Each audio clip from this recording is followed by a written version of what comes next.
Alors, bonjour, Monsieur Simeon. Vous êtes le président et fondateur du parti AOR en Roumanie.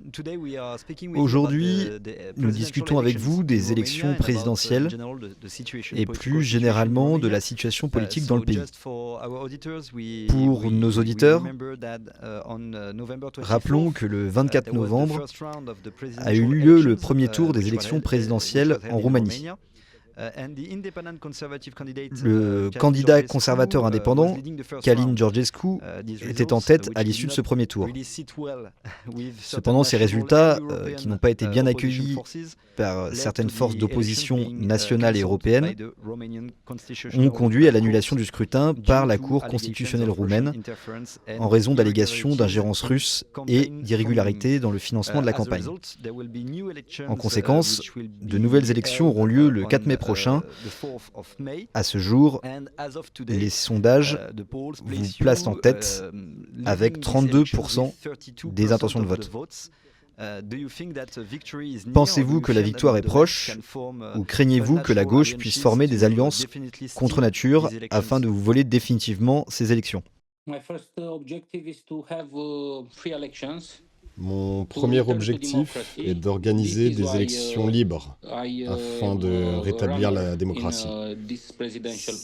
C'est pourquoi je suis candidat à cette élection présidentielle. Monsieur Georgescu ayant été exclu illégalement du scrutin. À mon avis, l'annulation des élections constitue une atteinte grave à l'état de droit. De plus, ce qu'a déclaré votre ancien commissaire européen français Thierry Breton, en affirmant qu'il s'agit désormais de leurs élections et qu'ils sont intervenus dans notre scrutin, est extrêmement dangereux, car cela crée un précédent. Et cela peut se produire partout à travers l'Europe.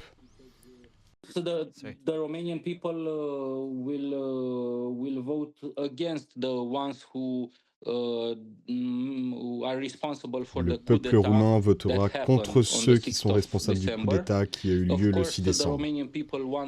Bien sûr, les Roumains veulent un changement, et je suis le jeune candidat, nouveau et dynamique, qui mettra fin au régime autoritaire en place à Bucarest. Récemment, un sénateur de votre parti, Andrei Dirlo, a interrogé le ministère des Affaires étrangères sur les ingérences étrangères dans le processus électoral roumain, en particulier de la part de la France. Nous avons constaté que la Cour constitutionnelle a reçu des conseils ou des orientations de leur part.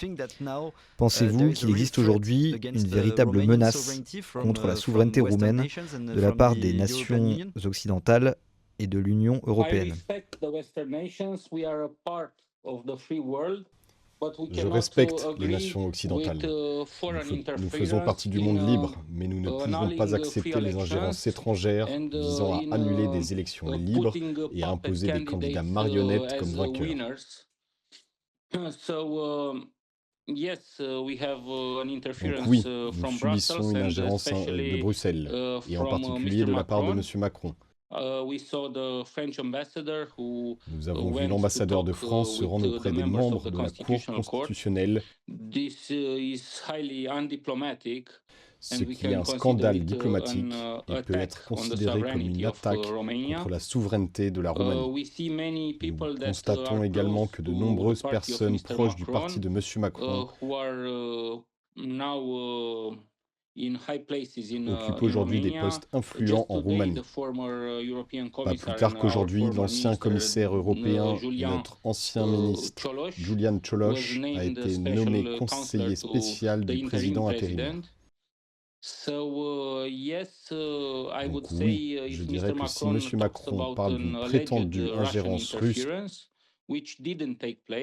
qui n'a jamais eu lieu, la seule véritable ingérence dans ces élections, et les seuls à avoir enfreint les règles, ce sont ceux du Parti national libéral en Roumanie. Ils ont financé la campagne de M. Georgescu dans le but de m'attaquer et de me discréditer. Ils ont payé toutes les opérations sur TikTok pour diviser le vote du mouvement souverainiste. Comme vous le dites, le mouvement souverainiste grandit de jour en jour en Roumanie. C'est précisément pour cette raison que l'Occident et certains lobbies libéraux vous attaquent, vous et votre parti, qui repose sur 4 valeurs fondamentales: la famille, la nation, la foi et la liberté. Liberté, égalité, fraternité.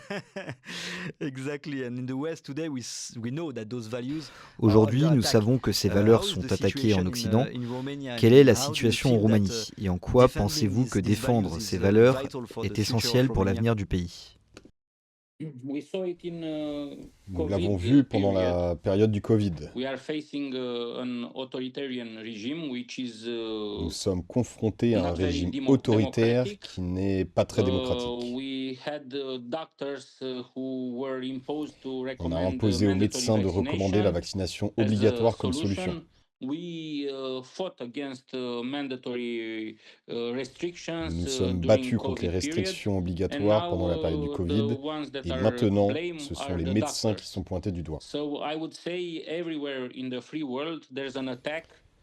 dirais que partout dans le monde libre, il y a une attaque contre la liberté d'expression. J'ai vu le discours de J.D. Vance lors de la conférence de Munich sur la sécurité.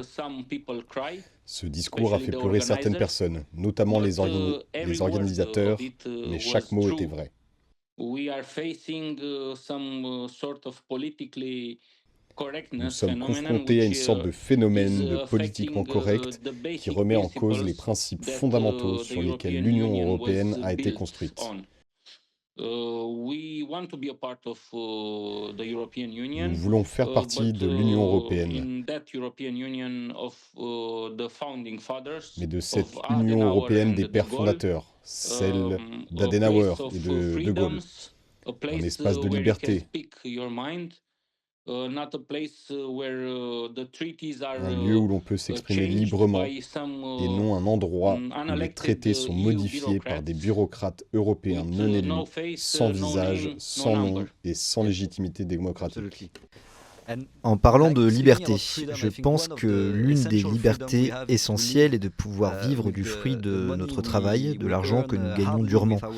En France, vous savez que notre pays est le champion du monde des lourdeurs administratives et de la fiscalité excessive. Dans votre programme, vous avez inclus une réforme en profondeur de l'administration ainsi que des réductions massives d'impôts pour la classe moyenne. De quoi s'agit-il exactement ? Nous devons réduire la bureaucratie. Nous devons suivre l'exemple du président Milei, qui a mis en place des réformes importantes en Argentine.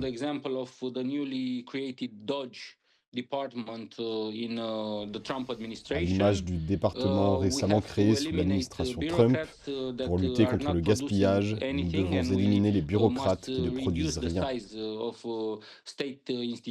et réduire la taille des institutions publiques afin de laisser le libre marché fonctionner.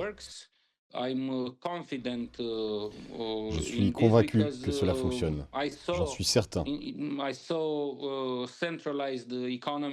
Car j'ai vu de mes propres yeux que l'économie centralisée et les réglementations imposées par l'État ne marchent pas. Je l'ai vu à l'époque communiste.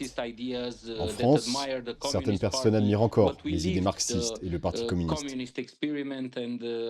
Mais nous avons vécu l'expérience du communisme et je peux affirmer avec certitude que ce n'est pas une option viable si l'on veut croître, se développer et prospérer. Je crois en la liberté et l'économie de marché. C'est le meilleur choix. Il est vrai que votre pays a traversé des expériences très difficiles avec le communisme et avec votre grand voisin à l'Est. En parlant de cela, je pense que l'un des sujets centraux aujourd'hui est la menace aux frontières de l'Europe. Votre parti a remis en question le soutien militaire à l'Ukraine, tout en défendant en parallèle le rétablissement du service militaire en Roumanie. Quelle est aujourd'hui la place de la Roumanie dans cet événement catastrophique et quels sont les risques pour votre pays ? Il y a un grand danger de perdre le monde libre. À mon avis, le monde libre est principalement composé de l'Union européenne et des États-Unis.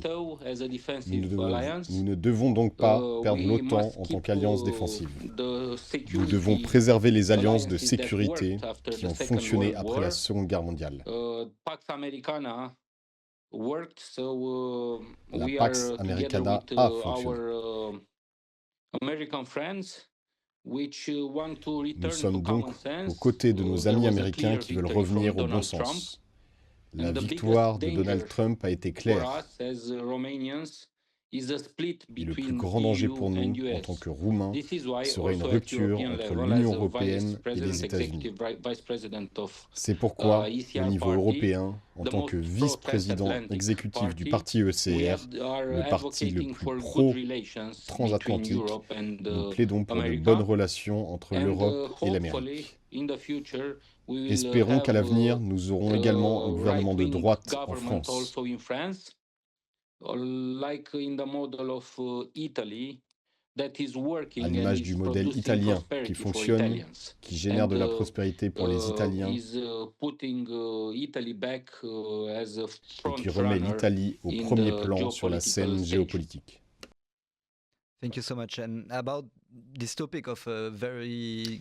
Concernant cette question des tensions croissantes aux frontières, je pense que la question des frontières est un sujet central en politique roumaine. Quelle est la position de votre parti sur la Moldavie et les territoires roumains qui ont été intégrés à l'Ukraine moderne? Je sais que ce sujet a suscité des débats récents dans le pays.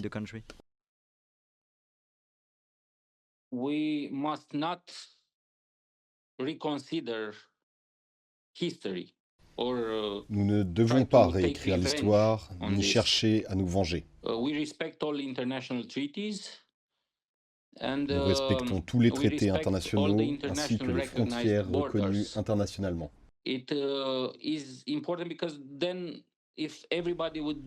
C'est essentiel, car si chacun agissait comme la Russie, cela provoquerait un chaos majeur en Europe et dans le monde entier. Tout ce que nous demandons à l'administration de Kiev, c'est de respecter les Roumains vivant en Ukraine, soit près d'un demi-million de locuteurs roumains, et de garantir leur droit à des écoles et des églises. C'est la moindre des choses si les Ukrainiens ne veulent pas ressembler à leurs cousins russes. Nous continuerons donc à plaider pour le respect et l'application des traités internationaux en vigueur. On ne peut pas modifier les frontières sans l'accord de toutes les parties concernées, comme l'établit l'acte final d'Helsinki de 1975. Thank you very much for this very clear answer. Un autre sujet qui préoccupe fortement l'Europe occidentale et qui, je pense, est également central en Roumanie, est l'immigration et la place des minorités. Comment ces questions affectent-elles la Roumanie et comment comptez-vous préserver l'identité et l'unité de votre nation face à ces menaces? Nous sommes un État national souverain. Nous sommes un État chrétien. Mais nous sommes tolérants envers les minorités nationales ainsi qu'envers d'autres croyances et religions. Nous accueillons tout le monde, à condition qu'ils acceptent que nous sommes un État national et chrétien. Nous respectons toutes les nations du monde et croyons en la coopération avec elles. Cependant, nous sommes fermement opposés à l'immigration clandestine illégale, car nous respectons les lois et savons que la solution ne réside pas dans le mélange des races et des cultures, ce qui ne fait que provoquer le chaos. Nous pensons qu'il est essentiel de renforcer les États et les nations à travers le monde et que chaque civilisation doit être libre de vivre selon ses propres principes, tout en respectant bien sûr le droit international. Dernière question, mais une question essentielle sur le droit international et l'Union européenne. Si vous êtes élu en mai, comment comptez-vous résister aux pressions de l'Union européenne sur l'immigration et sur les attaques contre les valeurs familiales traditionnelles? Et comment envisagez-vous de bâtir des alliances en Europe pour défendre votre point de vue sur ces sujets cruciaux?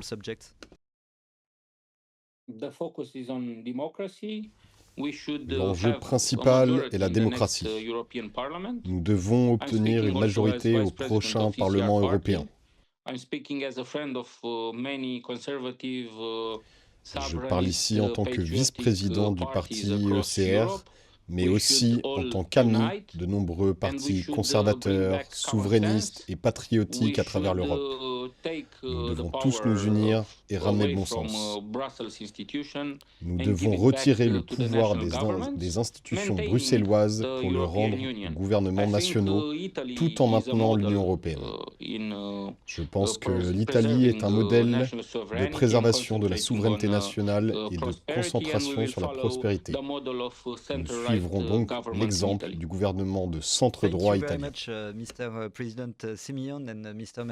Merci beaucoup, Monsieur le Président et député Simeon. Nous vous souhaitons plein de succès pour ces élections de mai. Comme vous l'avez dit, nous prions et espérons que la démocratie prévaudra. Espérons que ce soit le cas. Nous en avons besoin en Roumanie et nous avons aussi besoin que la nation française se réveille.